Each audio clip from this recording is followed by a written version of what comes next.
What is up, everybody? Welcome back. Week 11, 2025. Very excited because the weather is changing a little bit here in the Northeast. It is getting a little warmer out, so you can expect good vibes, good miles, good smiles coming up, and things that you've been doing over the last couple months will start to really shine and show through that you've been grinding, you've been getting out there, you've been staying consistent and disciplined throughout these tough months that we had. We actually had ourselves a little bit of a winter. Welcome back. If it's your first time joining us, again, this is a video for my coached athletes, but again, I keep most of them public just in case you can take something away from it. I like to often talk about motivational mindset tips and things like that. First, I want to take a quick pause because it was International Women's Day recently, and I just want to say especially the women, females that I coach, coached athletes, you are all an amazing group of individuals. You are some of the most consistent out of the group. You all are focused on a certain goal. We're invested in this together, and it is truly inspiring to see you all push, grind, discipline, just getting it done. Plenty of green calendars on your training peaks, everyone just, moving along, getting through the plans and really pushing themselves. A lot of you with your strength training this past winter have really stepped up. You are really a strong, solid, inspirational group of women, and I'm privileged and it's an honor to be coaching all of you. So keep up the good work, and all the other women out there that are listening in and have been out there getting it done. Kudos to all of you. You're out there crushing it, and it's truly inspiring. So keep up the good work. Couple things here, just again, notes that I jot down over the week, things I listen to, topics that I think are interesting to bring up in a quick short form content video. Is this theory, or I guess saying, of training versus exercise. When somebody says, oh, you exercise a lot, or you are considering this as a form of exercise, although it is, just know that, again, mindset is a big thing. So if you can, in your mind, conceptualize the difference between training and exercise, that will also help motivate you and push you through some of your training as well. And what do I mean by all that is exercise is something somebody does, just with no end goal. You're just going there to be healthy, going to the gym, going for a jog, going for a bike ride. There's really no goal. There's no end. It could be to lose a few pounds or something like that. But exercise is just to do something to have a healthy lifestyle. Although all of you are quote unquote exercising, you're also training. And when you think of it that way and look at it in your head that you're training for something, it kind of gives you that little bit of a push and a pull towards your goal. Because what the training is, you are all training. You have a calendar built out specifically for individual sessions leading into a goal. Even if you don't have a race on your calendar, the goal is to hold a certain level of fitness aerobically so that you can pivot when it is time to put something on the calendar. Or if you are in a 12, 16, 20 week plan leading up to your A race, you're building, you're peaking, you're training the body to perform on a certain given day. You're putting everything in place for a single event. So you're training towards that event. So when you're out there and you're just kind of going through the motions and things like that, remember, every session has a purpose, whether it's easier or it's a little bit harder. It's training. It's training towards the goal of race day. And just remember that. You're an athlete, you're training. It doesn't matter what level you're on. Even if you're training for that cutoff, if you're training for that first finish at that distance, you're training for the 14th marathon you've run and you're looking to do a PR finally, another PR at that distance, you're training for that. So again, when people say, oh, you exercise a lot, just say, no, I'm actually training for something. I'm training for a race. Be it, visualize it, and that'll help you be a little more successful in your journey with endurance. And that's something that's kind of helped me when I shifted my mindset on that.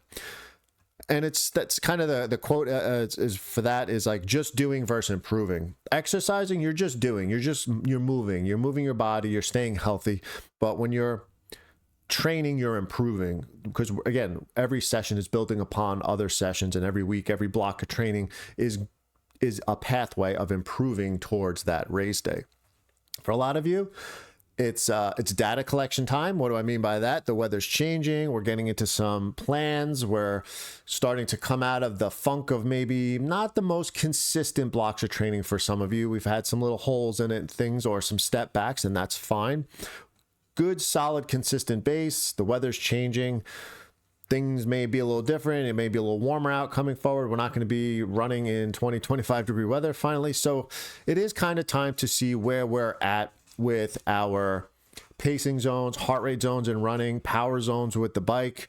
Some of you got some new equipment, some new power meters, some new indoor bike trainers, and you may have been just spilling in some data onto your calendars. And that's very important, is to, like, when you get a new trainer or a new device, just use it. Just let the data come in for a little bit. We'll make sure it's accurate before we put you through one of these hard efforts and testing sessions, which is, data collection, which I like to call it. I hate to call it a test because there is no pass or fail. And we're going to be able to then set up your new training zones going for this spring season and this spring training block going forward. And so don't be surprised if you see some of that showing up on your calendar sometime soon, because it's very important to make sure. And even if you think you're not progressing forward, which sometimes it's hard to progress forward in these data collections every time we do it, every few months. But what we can do is look back to this point last year and see, are we starting at a point that's a little bit further ahead than last year? Because again, fitness is in peaks and valleys. We can't hold our highest level of fitness 12 months out of the year. It's a recipe for disaster. So we do have to come back down. We do come back down from intensity, from volume, but the goal is to hopefully be a little bit ahead when we come out of this into the springtime. And then we assess your data collection and your zones based off of, say, 12 months ago when you were heading into the season as well, especially for the triathletes. Another side note is, it starts to get nice out. We start to get excited. We're in the plans. We're building in. We're now a few weeks into some people's A-race plans for early season races. And one thing that really, really helped me with endurance is getting over the total average pace for the workout. When you post things or when things pop up, especially on my end when I'm looking at data, I know where my athletes need to be. I know when athlete A, B, and C put in an easy run or an easy run with strides or something like that for an hour, and the data comes back. I kind of have an idea in my head of where their heart rate should be average, where the pace should be average. And when I see those things pop up, it's great, but from time to time, I start to see people trying to twist the envelope a little bit, just maybe getting bored with the easy stuff. They start to get towards that gray zone a little more because they're starting to feel good. They feel maybe they got some fitness, but it's very important to remember to stay in the zones that you need to be in, especially for that bulk, that 80% of the training. Because once we start to want to get a little closer to that gray zone or start dipping into it, it's no longer really an easy workout or an aerobic workout. But it's not hard. It's just something other than easy. It starts to become a different type of workout, working a different energy system in the body. And then we start bending the rules too much, or even on our hard efforts, we want to go a little harder on our rest intervals because we know that, if I run at 7 minutes per mile on my hard efforts and I'm falling back to 9:30 for my easies, but if I can go a little faster on my easies, and we do this subconsciously, you can get your total workout when it loads up to have a lower average time, minutes per mile. And you got to get over that. Like, that was something that really, really screwed with me a little bit in my beginnings with track workouts and things like that is, I would see the overall workout pop up and not be really impressed with the overall average pace. I'm like, I ran hard on some efforts. Why is it not that great? Like, I was running 7 minute per mile or sub 7 minute per mile intervals, but why is my average pace only 8:45 or 8:30? And it doesn't matter, because with Strava, like, we get so used to people looking at your totality of your event. Oh, boom, athlete B popped up 6 miles today, average 8:35. Oh, they just, I mean, that's fast for some people, but they just look at it as, oh, that wasn't a very, interesting workout, and just keep scrolling. But when they see somebody's 7:30 minute per mile, 6 miles pop up or something like that, they're like, oh, they ran fast today. But what I like is when I do my efforts, like last week, I had a track workout. I think it was about an hour, and it popped up and I wish I should pull it up right now for reference, but I mean, the total average pace for, and if you know me and my times and things like that, for the workout, and this was a track workout, you know, a high intensity workout, was somewhere between like 8:15, 8:20 per mile, something like that.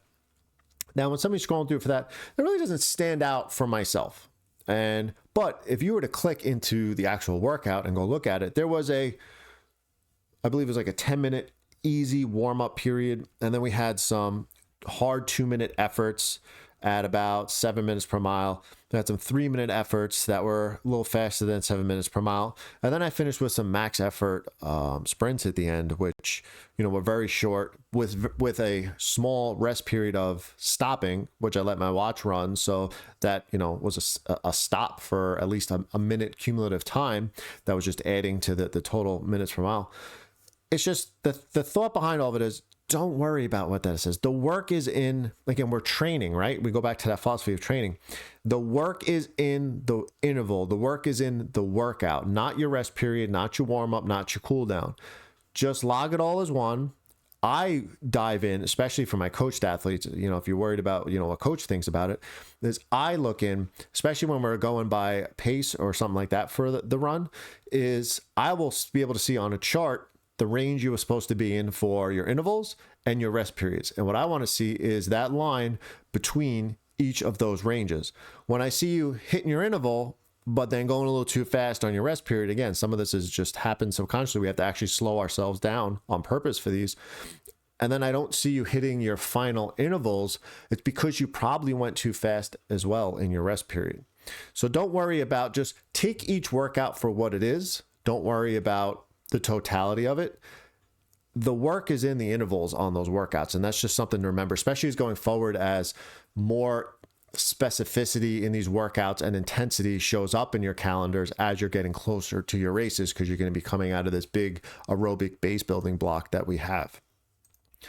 And then importantly is the days you don't want to do it are the more important than the good days. And what I mean by that is, we all have good days. We all have days when we wake up, it's great, the sun's out, we feel great, we just want to get out there, get after it, we enjoy it, we have fun.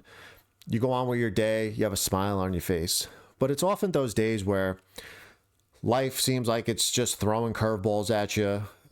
You know, the weather's kind of crappy, it's a little cold out, just things are a little off. And again, if you need a rest, we need a rest. But it's really the days we don't want to do it that we get out there and get it done are the important ones. Because if we can get out there and actually get it done on those days, I mean, the easy days are easy. Anybody, when they feel good, can go out and go for a run, go for a bike and things like that. But it's often those times, that's the mental part of endurance training, that when people want to get into it, or people watch people, follow people on Instagram, and it's all sunshine and rainbows, and they say, wow, they're training all these hours and all these miles a week, and look at it, they're smiling and laughing through all their, you know, having fun throughout their Instagram every week. There is undoubtedly every single person that is in endurance sports has those hard days. And it's how you handle these hard days when you're second guessing yourself, second guessing why you're doing this. Looking ahead, you realize how long this journey is going to be to your A race, and you're, you know, do I have the time to do this? Do I have the energy to do this? I don't know. I'm drained. Those are the days when we really have to get out there and get it done. That is the mental resiliency that we do need. That is the mental aspect of this that some people can handle more than others. Some people are just better at handling hard and adversity and things like that. But it is something that is trainable in a controlled manner, which will undoubtedly cross over into other parts of your life. The more, I mean, nobody's making you do this. And that's the final point of this part of it, the talk today, is nobody's making you do this. Like, you decided to grab a pair of shoes and start running, get a bike, learn how to swim, go do triathlon. You could stop anytime. You could say, I'm done, and go find another hobby. But there is something about this, when you're in it, it sucks you in a good way, because there's so many things you'll learn about yourself, how you handle other aspects of your life.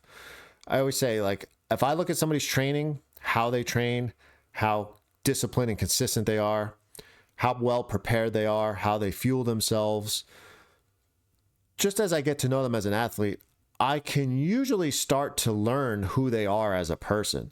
It does carry over.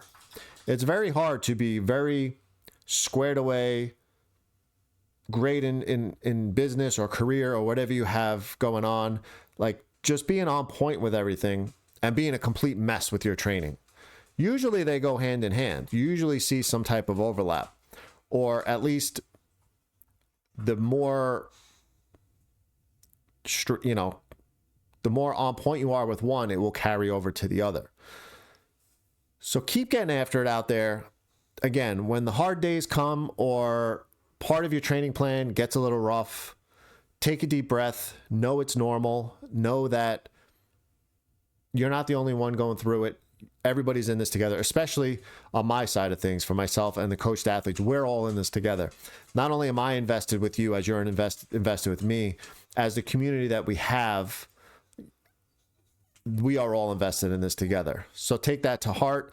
Keep getting after it. I hope to just see plenty of pictures coming forward of the sun being out, people getting after it, getting outside, getting those bikes outside soon. Open water season's is going to be, coming within the next 2 months. People will be starting to get in the water, and things will really start flying after that. So here we are, week 11. Keep getting after it. Stay safe, everybody. Stay healthy. Keep balancing that life 1 mile at a time, and I'll catch you all on the next one.